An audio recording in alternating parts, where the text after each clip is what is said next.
Good evening, I am Cynthia Ng. You are tuning in to AWANI Tonight.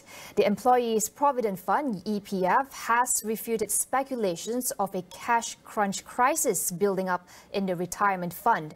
It also denied that it is planning to amend the EPF Act 1991 to prevent retirees from withdrawing their savings. In a statement, EPF said it has always maintained sufficient liquidity to meet all of its obligations. According to the Retirement Savings Fund, the sale and purchase of overseas assets are a normal part of the EPF's investment operations as one of its asset allocation strategies, stressing that the move was not for the payment of premature withdrawals.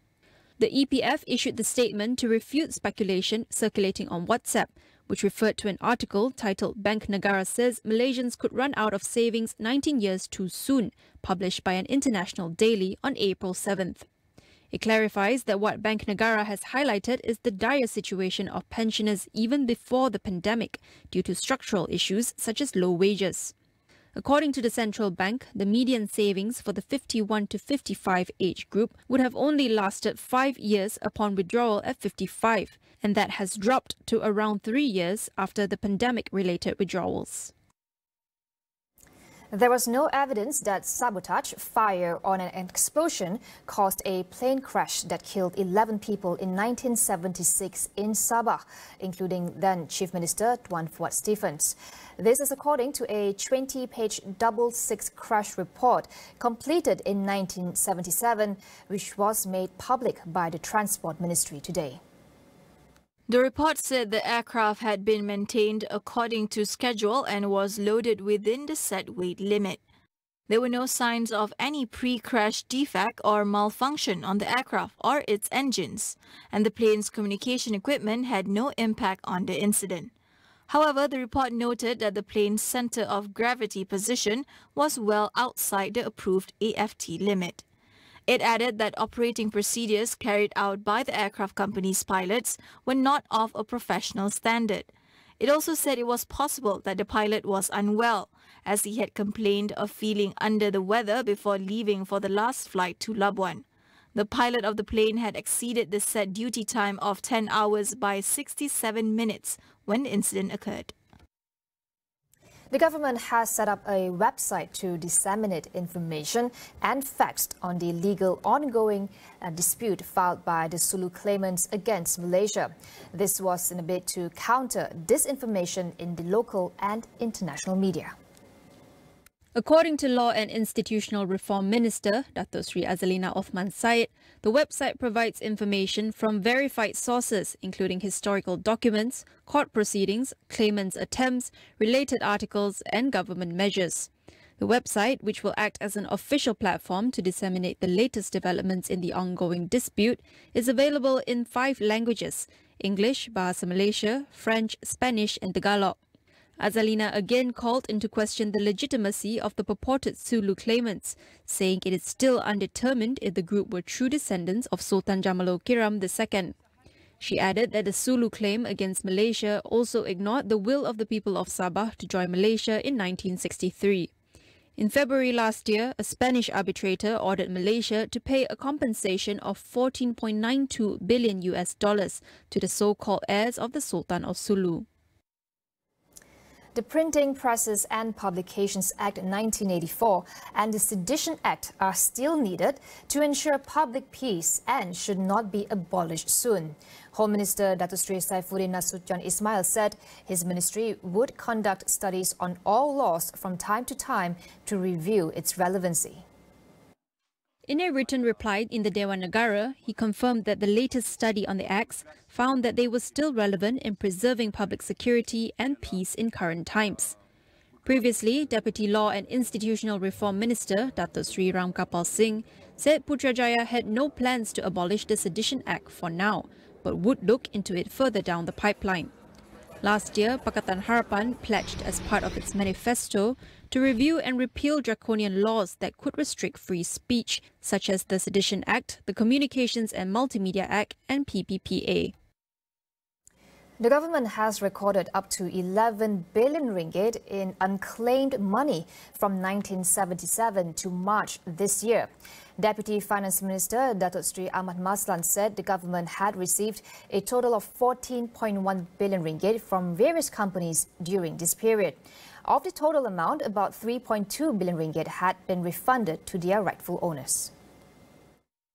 A large portion of the 11 billion ringgit in unclaimed money has been invested by the government in fixed deposits in accordance with the Financial Procedure Act 1957, and the interest earned from fixed deposits is accounted for in the consolidated revenue account. According to Ahmad Maslan, the government received 250 million ringgit in interest and that the money was used for the people. He urged owners of the unclaimed money to claim their money by submitting an application through the e-Gumis portal at the Accountant General's Department counters nationwide or by mailing directly to the Unclaimed Money Office in Putrajaya.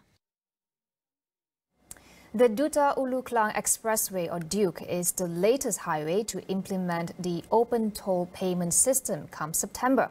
Duke will also be the second location after the Sungai Besi Expressway to carry out the proof of concept evaluating the multi-lane fast flow system.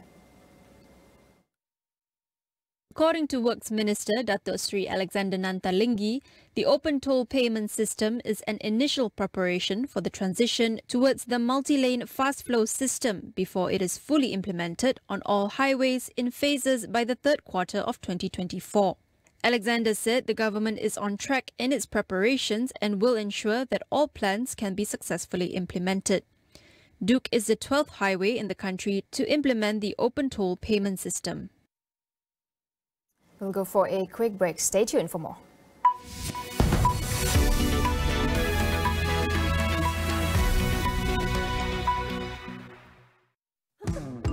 Perlukan penyelesaian semalaman untuk kulit cantik? Baharu Vaseline Glutathione Overnight Radiance Repair dengan kepekatan 10 masker muka. Bangun pagi dengan kulit terhidrat, berseri dan anjal. Vaseline Baharu.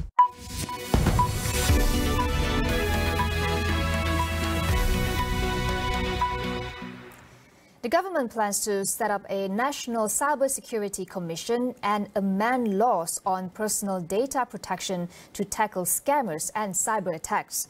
We talked to cybersecurity consultant Razwan Mokhtar about what a comprehensive cybersecurity policy should look like. So we can see a lot of areas being covered. Example, I think the minister covered about a general code of practice of personal data to protect the businesses and personal data, and also we also this effort also beyond in our countries. They started to talk to Singapore and other countries in Asia as well. So this is kind of as a cybersecurity expert in here, we really appreciate when we have a law or baseline that we all can follow. At least to have a baseline, which part is we need to follow, which part is dangerous, and which part we shouldn't go, and which part we can get fines. This is part the things that we need to highlight, which is the companies that do not take care of the data, the user data, or they don't report the incident, they can be fined. He would like to see more emphasis on the responsibility of organizations to ensure that users' data is protected. So basically, customers, right, businesses that own the data, they can get sued if they do not take care of the data very well, and they can get sued if they did not report the data breach as well. If they got hacked, they need to report to a department that government. To the governments, yeah. So either from Security Malaysia, Cybersecurity Malaysia, or GPDPA, I do not know how they're going to report it, but this is thing that they're going to be enforced during a new law in the future. So this is good. And the other one, I think they also want to put the responsibility to the users is also. So this is very important because your data, you must take care of it. You must understand where it goes as well, right? And also to the other end, the company that asking for our data, they also have to responsible and follow the standard that we provide, that already provided by the government, or going to provide by the government. On to international news. More than 100 people are believed to have been killed in an airstrike by the Myanmar military, the deadliest attack in the country since the junta seized power in a coup 2 years ago. Survivors told international press that they have collected at least 80 bodies, but expect the death toll to rise further. The attack targeted a village in the northwestern Sangjong region, which has put up some of the strongest resistance to military rule. Fierce fighting has been raging there for months. Like much of Sangjong, the area is not under the control of the junta. A spokesman for the military told state television they attacked the village because it was holding an opening ceremony for the new town office under the authority of the Shadow National Unity Government as part of the anti-junta resistance. The United Nations has condemned the attack and confirmed that civilians, including children, were among the dead. The military has increasingly used airstrikes against their opponents since seizing power in February 2021. Last month, it announced a 6-month extension of a state of emergency and postponed elections it promised to hold by August. 4 soldiers were shot dead in an incident at a military base in the Indian border state of Punjab. The shooting happened in the early hours of the morning around 4:30 a.m. inside the Bathinda military station. In a statement by the Indian Army, the base had been sealed off and a joint investigation was underway with local police. It did not give details of the circumstances or who was responsible for the shooting, but a senior police official ruled out a terrorist attack. The army said it was also considering the involvement of a rifle and 28 bullets that went missing 2 days ago. The military station, about 280 kilometers northwest of New Delhi, houses mostly soldiers' families and is a residential army base. Russia's parliament has approved legislation to start serving electronic call-up papers, making it harder to avoid being drafted into the military.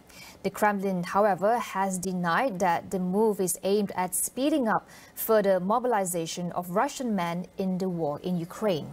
Покажите, пожалуйста, результат. Until now, conscription papers in Russia were either served in person or via an employer. Many had avoided the draft by moving away from their registered address or simply not opening the door when military officials came calling. Under the new legislation, summons will be sent electronically to a potential draftee's personal account on the main government portal. From there, a conscript will be obliged to turn up at his local enlistment office. Those who fail to show up will not be allowed to travel abroad and could face other restrictions, including a ban from buying or selling property and having their driver's license invalidated. The new law will come into effect once it is approved by the upper house of parliament and signed by President Vladimir Putin, which is expected in the coming days. NASA has unveiled its new Mars simulation habitat where volunteers will live for a year to prepare humans for travel to the red planet. 4 volunteers will begin the first trial this summer, during which NASA plans to monitor their physical and mental health to better understand the effects of long isolation. The NASA facility, which is 3D printed, is located at the U.S. Space Agency's research base in Houston, Texas. Volunteers will live inside a 1,700 square foot home dubbed Mars Dune Alpha, which includes 2 bathrooms, a farm, a room for medical care, an area for relaxing, as well as several workstations. It also includes an airlock that leads to an outdoor reconstruction of the Martian environment and a treadmill where they will walk suspended from straps to simulate long trips amid the planet's lesser gravity. Researchers will regularly test the crew's response to stressful situations, such as restricting water availability or equipment failures. NASA is currently leading a return to the moon for long-term science and exploration through Artemis missions. Lessons learned on and around the moon are set to prepare the space agency for its next giant leap of sending the first astronauts to Mars. That wraps up AWANI tonight. I'm Cynthia Ng. Thank you for watching and good night.